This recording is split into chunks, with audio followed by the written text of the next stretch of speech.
Hello friends, welcome to my YouTube channel KL study. Friends, MPTET वर्ग 2 चयन परीक्षा के लिए जो हमने बायोलॉजी की क्लासेस स्टार्ट की थी उसी के आगे ये हमारी क्लास रहेगी और क्लास नंबर 31 होगी। ठीक है, इससे पहले हमारी 30 क्लासें हो गई थी बायोलॉजी की, जिसमें हमने आपको बहुत सारे टॉपिक कवर करवा दिए हैं। कोशिका से लेकर आपके जीवधारियों का 5 जगत वर्गीकरण बिल्कुल कंप्लीट जानकारी आपको दी है।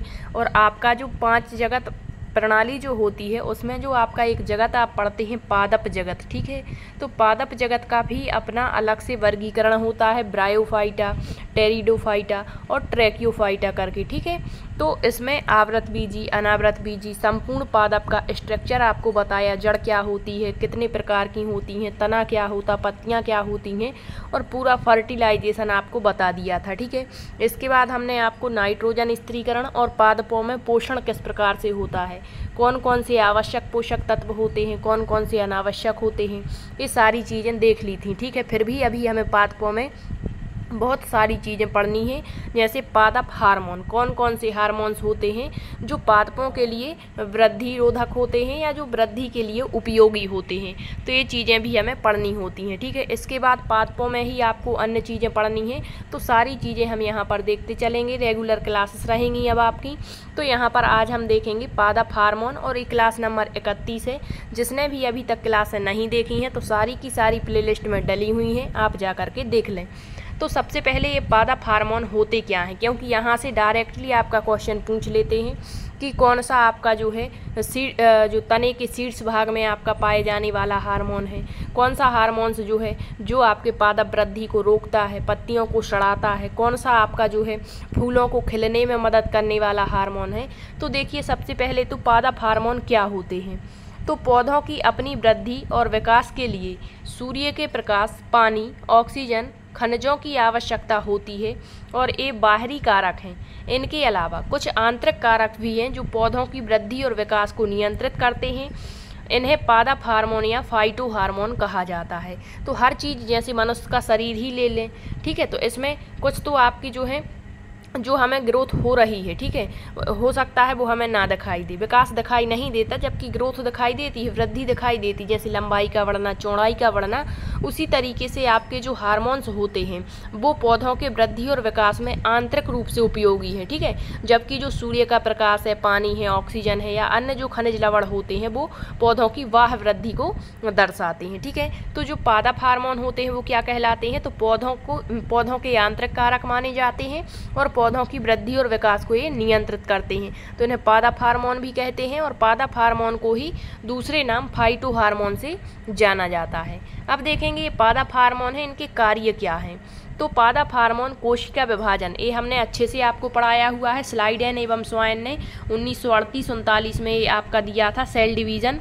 ठीक है, इसका अपवाद भी आपको बताया था, इसका एक अपवाद माना जाता है विषाणु करके। ठीक है, फिर इसके बाद जो है पादप हार्मोन कोशिका विभाजन, फिर वृद्धि, पुष्पन, बीज निर्माण, सुप्तता और विच्छेदन जैसी सभी वृद्धि और विकास की गतिविधियों को नियंत्रित करते हैं। ठीक है, अब ये कौन कौन से हार्मोन हैं ये अभी एक एक करके देखेंगे। अभी बस याद रखिए कि ये किस किस कार्य में अपनी भूमिका निभाते हैं। नेक्स्ट है उनकी क्रिया के आधार पर पादप हार्मोन को 2 श्रेणियों में बांटा गया है। एक तो पादप वृद्धि प्रवर्तक और पादप वृद्धि अवरोधक। अब ऐसा नहीं है कि कुछ चीज़ है जैसे तो वो केवल फ़ायदा ही फ़ायदा दी, कुछ नुकसान भी कर सकती हैं। ठीक है, तो क्रिया के आधार पर कुछ तो ऐसे हार्मोन होंगे जो पादप वृद्धि के प्रवर्तक होंगे और कुछ ऐसे होंगे जो पादप वृद्धि के अवरोधक होंगे, मतलब उनके मार्ग में रुकावट पैदा करते होंगे। ठीक है, अब देखते हैं पौधों में कितने प्रकार के हार्मोन पाए जाते हैं। तो बेसिकली सब लोग 3-4 प्रकार के हार्मोन्स पढ़ते हैं। एक तो ऑक्सिन पढ़ लेते हैं, जिबरेलिन और साइटोकाइनिन, मुख्य रूप से 3 ही पढ़ते हैं। लेकिन आपके क्वेश्चन कहीं से भी आ सकते हैं, तो आपको ये सारे हार्मोन्स याद रखने हैं। तो पौधों में निम्न प्रकार के हार्मोन्स पाए जाते हैं। सबसे पहले ऑक्सिन हार्मोन होता है, दूसरा जिबरेलिन, तीसरा होता है साइटोकाइनिन, चौथा आपको याद रखना है एब्सिसिक एसिड। कभी कभी इसको ABA करके पूछ लेते हैं, इसका पूरा नाम पूछ लेते हैं, तो याद रखेंगे एब्सिसिक एसिड इसका फुल फॉर्म होता है। फिर होता है एथिलीन, फिर है आपका फ्लोरीजेंस, फिर है आपका ट्राउमेटिन। ठीक है, तो ये आपके लगभग 7 हार्मोन यहाँ पर हैं जो आपको पढ़ने हैं। एक एक करके अब हम देखते हैं। सबसे पहले है ऑक्सिन हार्मोन। तो ऑक्सीजन का अर्थ ही होता है बढ़ना, ठीक है, क्या होता है, बढ़ना। और इनका व्यापक रूप से प्रयोग जो है कृषि और बागवानी प्रथाओं में उपयोग किया जाता है। मतलब बागवानी फसलें आप जानते होंगे जो आपकी किसके लिए उपयोग की जाती हैं, तो आर्थिक दृष्टि से उपयोगी होती हैं, जैसे गन्ना हो गया, आलू हो गया, ठीक है। तो आपका ऑक्सीजन का अर्थ होता है बढ़ना, और इसका व्यापक रूप से उपयोग मतलब बड़े पैमाने पर इसका उपयोग कहाँ होता है, कृषि क्षेत्र में और बागवानी यानी सब्जियों के क्षेत्र में किया जाता है।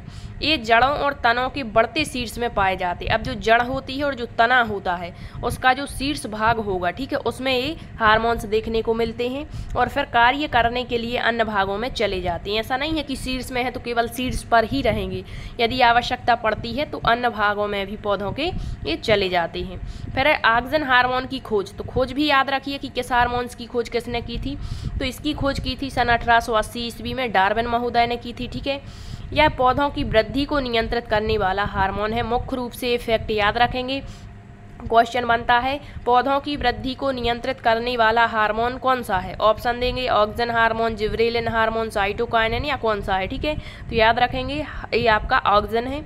इनका निर्माण पौधों के ऊपरी हिस्सों कह दें या शीर्ष भाग कह दें, जड़ तने के शीर्ष भाग में होता है। इसके प्रमुख कार्य देखिए, इसके कारण पौधों में शीर्ष की प्रमुखता हो जाती है, मतलब शीर्ष तो बहुत बढ़ जाता है और पार्श्वीय कक्षीय कलिकाओं की वृद्धि रुक जाती है। तो इस शीर्ष में होगा तो शीर्ष की ही प्रमुखता होगी, ना कि पार्श्व की, ठीक है। तो इनकी जो वृद्धि है थोड़ी सी रुक जाती है। यह पत्तियों का विलगन रोकता है, विलगन मतलब सड़ने से बचाता है पत्तियों को। नेक्स्ट है खरपतवार को नष्ट कर देता है। अब ये खरपतवार क्या है, तो एक अलग से आपको 5-10 मिनट का वीडियो आपको दे देंगे जिसमें खरपतवार यहाँ से क्वेश्चन बन जाते हैं। जो हमारी फसलें होती हैं उनके बीच बीच में जो अनुपजाऊ जो चीज़ें उगाती हैं वो आपकी खरपतवार कहलाती है, ठीक है। इसके द्वारा अनिषेक फल प्राप्त किए जाते हैं और यह फसलों को गिरने से भी बचाता है, ठीक है। तो ये आपके ऑक्सीजन हार्मोन के कार्य हो गए। ऑक्सीजन हार्मोन कहाँ पाया जाता है, खोज किसने की थी। अब देखते हैं जिबरेलिन। वैसे इनके बारे में बहुत सारी चीज़ें होती हैं लेकिन जो मेन फैक्ट है मैं वही पढ़ने हैं। जिबरेलिन हार्मोन की खोज किसने की थी, तो जापानी वैज्ञानिक हैं कुरोसावा। इन्होंने सन 1926 ईस्वी में की थी, ठीक है। ये ऐसे जो फैक्ट होते हैं इनको आप हाईलाइट जरूर करें यदि नोट्स बना रहे हैं तो। यह बौने पौधों को क्या कर देते हैं, लंबा कर देते हैं। मतलब जो नाटे कद के पौधे होते हैं उनको लंबा करने के लिए जो उपयोगी हार्मोन है वो कौन सा है, तो जिबरेलिन है, ठीक है। फूल बनने में भी ये मदद करते हैं। नेक्स्ट है यह बीजों की प्रसुप्ति भंग कर उनको अंकुरित होने के लिए प्रेरित करते हैं, ठीक है। मतलब यदि जिबरेलिन हार्मोन पड़ा हुआ है और जो बीज प्रसुप्त हो गए हैं, मतलब जिनका बिल्कुल भी पॉसिबिलिटी नहीं है कि ये अंकुरित होंगे, उनको भी ये प्रेरित कर देता है किसके लिए, अंकुरित होने के लिए। नेक्स्ट है ये काष्ठीय, यहाँ काष्ठीय होगा, काष्ठीय पौधों में कैम्बियम की सक्रियता को बढ़ाते हैं।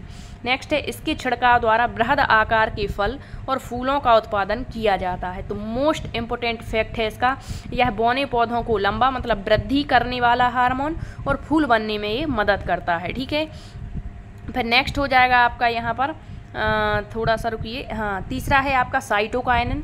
इसकी खोज किसने की थी, तो मिलर ने 1955 ईस्वी में की थी, परंतु इसका जो नामकरण है वो लीथोम ने किया था। याद रखिएगा दोनों फैक्ट। यह प्राकृतिक रूप से ऑक्सीजन के साथ मिलकर कार्य करता है। तो जो प्रकृति में जो आपका साइटोकाइनिन है वो किस हार्मोन्स के साथ मिलकर कार्य करता है, ऑक्सीजन के साथ। ये भी क्वेश्चन बन गया है एक बार। नेक्स्ट है यह ऑक्सीजन की उपस्थिति में सेल डिवीजन और डेवलपमेंट में मदद करता है और जीर्णता को रोकता है। यह आरएनए, राइबो न्यूक्लिक एसिड और प्रोटीन बनाने में सहायक है। ये इंपॉर्टेंट फैक्ट है, ये पिछली बार पूछा गया था कि वह कौन सा आपका पादप हार्मोन्स है जो आरएनए और प्रोटीन बनाने में सहायक होता है, ठीक है।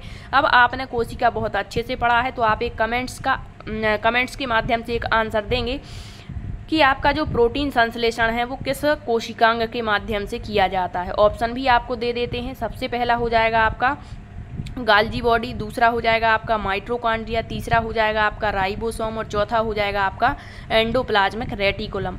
तो बताइए कि कौन सा आपका एक उत्तरदायी है प्रोटीन संश्लेषण के लिए, ठीक है। नेक्स्ट है एब्सिसिक एसिड। ये इस हार्मोन की खोज किसने की, तो सबसे पहले 1961 से 65 के बीच में कार्न्स एवं एडिकोट नामक विद्वान ने की, लेकिन बाद में वियरिंग ने इसकी खोज की थी।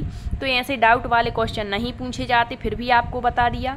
यह वृद्धि रोधी हार्मोन है, मतलब वृद्धि को रोकने वाला हार्मोन है। पौधों की वृद्धि को रोकने वाला हार्मोन यानी वृद्धि रोधी हार्मोन कहलाता है आपका एब्सिसिक एसिड, ठीक है, जो अवरोध का कार्य कर रहा है। बीजों को सुषुप्तावस्था में ही रखता है। बीजों को क्या रखता है? सुषुप्त अवस्था में, मतलब उनको अंकुरित नहीं होने देता। पत्तियों के विलगन में मुख्य भूमिका निभाता, मतलब पत्तियों को सड़ने गलने के लिए, मतलब ये एक रूप से अवरोध का ही कार्य कर रहा है। पुष्पन में भी बाधक यह होता है। ठीक है, तो याद रखेंगे ए पूछ लेते हैं फुल फॉर्म, एब्सिसिक एसिड होता है। ठीक है, नेक्स्ट है आपका एथिलीन। तो यह एकमात्र ऐसा हार्मोन जो गैसीय रूप में, मुख्य रूप से ये क्वेश्चन बनता है कि गैसीय रूप में पाए जाने वाला पादप हार्मोन कौन सा है, तो वो है आपका एथिलीन। हार्मोन्स के रूप में इसे वर्ग ने 1962 ईस्वी में प्रमाणित किया था। ठीक है, पहले ये गैस थी, लेकिन इसको किसके रूप में? हार्मोन्स के रूप में प्रमाणित करने वाले थे वर्ग। कब किया? 1962 में। फलों को पकाने में सहायक, मुख्य रूप से 2 फैक्ट याद रखेंगे, फलों को पकाने में और गैसीय रूप में पाए जाने वाला हार्मोन कौन सा है, तो एथिलीन है। यह मादा पुष्पों की संख्या में वृद्धि करता है। पत्तियों, पुष्पों और फलों के विलगन को भी ये प्रेरित करता है। नेक्स्ट है आपका फ्लोरीजेंस। फ्लोरीजेंस यह पत्ती बनने में और फूलों को खिलने में मदद करने वाला हार्मोन, तो ये इसका एक मुख्य फैक्ट है। फूलों को खिलने में मदद करने वाला हार्मोन्स कौन सा है, तो वो आपका है फ्लोरीजेंस। इसीलिए इन्हें फूल खिलाने वाला हार्मोन भी कहा जाता है। तो कभी कभी डायरेक्टली पूछ लेते हैं कि फूल खिलाने में मदद करने वाला हार्मोन कौन सा है, तो वो आपका फ्लोरीजेंस, नाम से ही स्पष्ट है, फ्लोर मतलब फ्लावर। ठीक है, इस तरीके से याद रखेंगे। नेक्स्ट है आपका ट्राउमेटिन। यह आपका एक प्रकार का डाइकार्बोक्सिलिक अम्ल है और इसका निर्माण घायल कोशिका में होता है। जो प्लांट्स की कोशिकाएं घायल हो जाती, मृत हो जाती हैं, मृत तो नहीं कहेंगे, घायल कहेंगे, टूट फूट हो जाती है, तो उनके जो जख्म हैं वो भर देता है। वो कौन सा आपका हार्मोन है, तो वो है आपका ट्राउमेटिन पादप हार्मोन। ठीक है, तो ये लगभग 7 आपके पादप हार्मोन हैं और ये छोटे छोटे से आपके जो टॉपिक होते हैं इनको आपको छोड़ना नहीं है, हर एक टॉपिक को अभी कवर करते चलना है। आपके एग्ज़ाम्स के लिए थोड़ा सा टाइम यदि लग रहा है तो ये आपके लिए बहुत ही फ़ायदेमंद होगा, क्योंकि आप यहाँ पर हर एक टॉपिक, छोटे से छोटे टॉपिक से लेकर बड़े से बड़े टॉपिक को यहाँ आप कवर कर सकते हैं और बहुत अच्छा स्कोर आप कर पाएंगे। इसीलिए आपसे एक रिक्वेस्ट रहेगी कि कोई भी टॉपिक जो चाहे सरल हो या कठिन हो, आपको रिवाइज ज़रूर करना है, क्योंकि थोड़ी सी ही गलती आपके लिए भारी पड़ सकती है। तो आपको यदि सेशंस पसंद आते हैं तो सेशंस को शेयर ज़रूर करें और यदि कोई आपका डाउट बनता है तो आप कमेंट्स के माध्यम से पूछ सकते हैं। ठीक है, क्लास कैसी लगी कमेंट्स के माध्यम से ज़रूर बताइए। धन्यवाद।